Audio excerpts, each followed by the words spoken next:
Hey VC, how's it going? Apologise for my appearance. I've been all week and it's left me looking like this. So, um, yeah, I watched Fred's video. 10 great choices again. A few titles in there that I would have included myself. Kate Bush, The Pogues, Prefab Sprout, Sade. Even I'd have had Sade in there as well.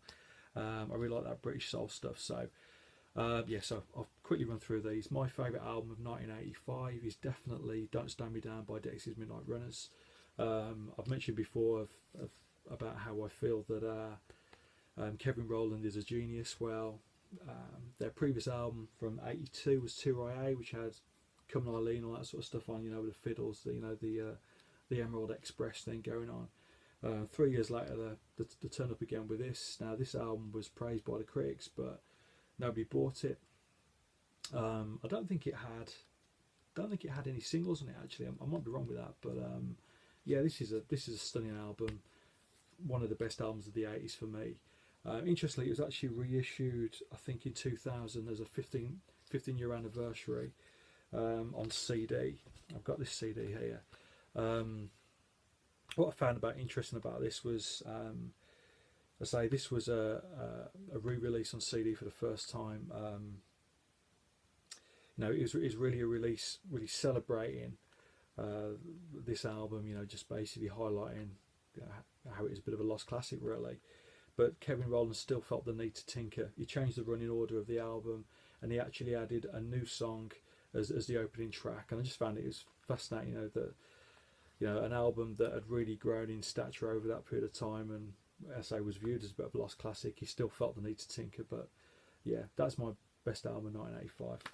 Right, I'll quickly run through the rest. Just another CD, Prince, Around the World in a Day. Now, I've got all of Prince's stuff on CD.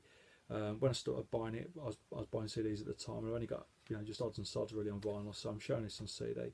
This is the follow-up to Purple Rain. Yeah, I mean, this is an interesting album itself. A couple of big singles on here. Paisley Park was the first single in the UK. I think everywhere else it was Raspberry Beret. Pop Life as well is a great pop song. But some really interesting stuff like Around the World in a Day, the title track, Condition of the Heart, very different to what he'd recorded before.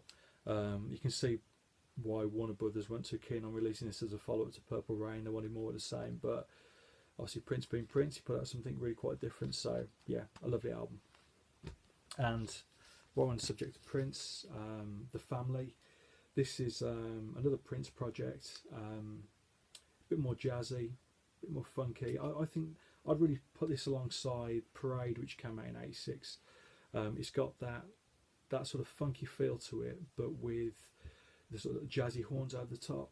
I think the two albums really do work well together.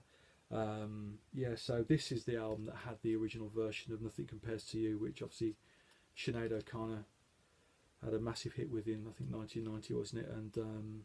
And Prince then put back into his live set. But yeah, this is a cracking album. Right. So three, isn't it? Okay. Prince, Smiths, Meet His Murder. As I said before, any of their 4 studio albums could quite easily sit in any of these lists. The thing about the Smiths records are all of their albums open with an absolutely fantastic track. The opening track on this is The Headmaster Ritual, which I think is one of their best tunes.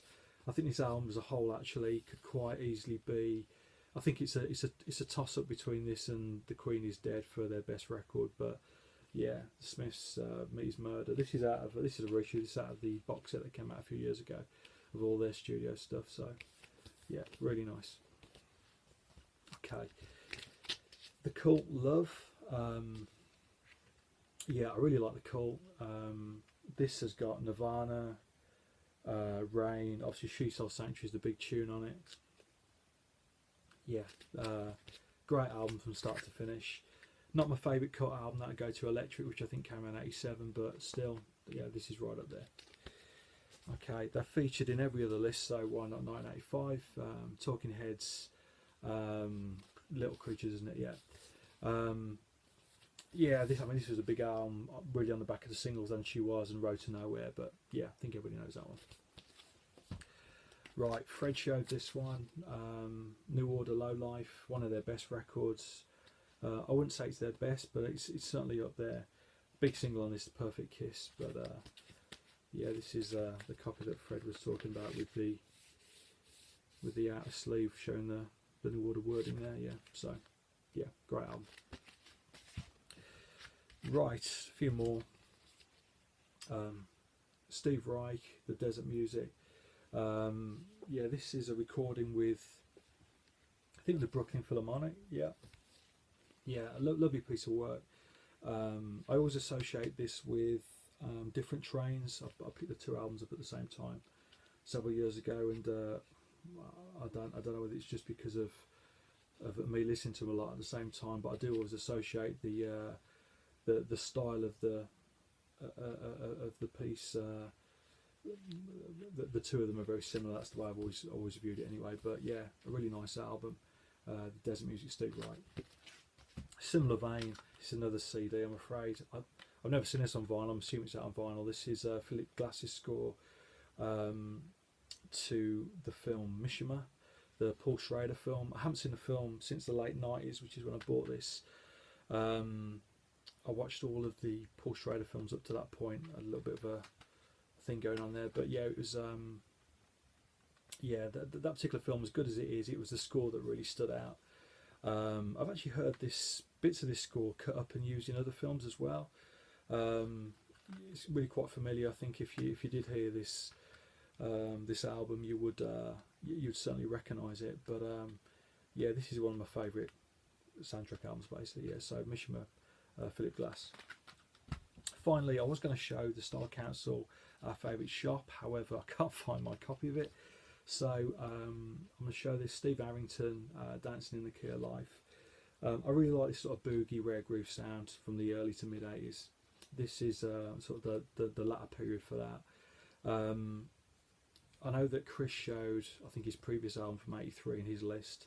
And the reason why I'm showing this is that the first single off this was Feel So Real, which as a kid is really good, what got me into this type of music. So I thought it only fair to include that in my list. It's a great tune, but it's you know, it's got that sort of very mid 80s sounding, you know, production on it, but it's a great tune. It's got that rare groove feel, and that's pretty much what started me off on this tip of this type of music, you know. So there you go, that's my number 10.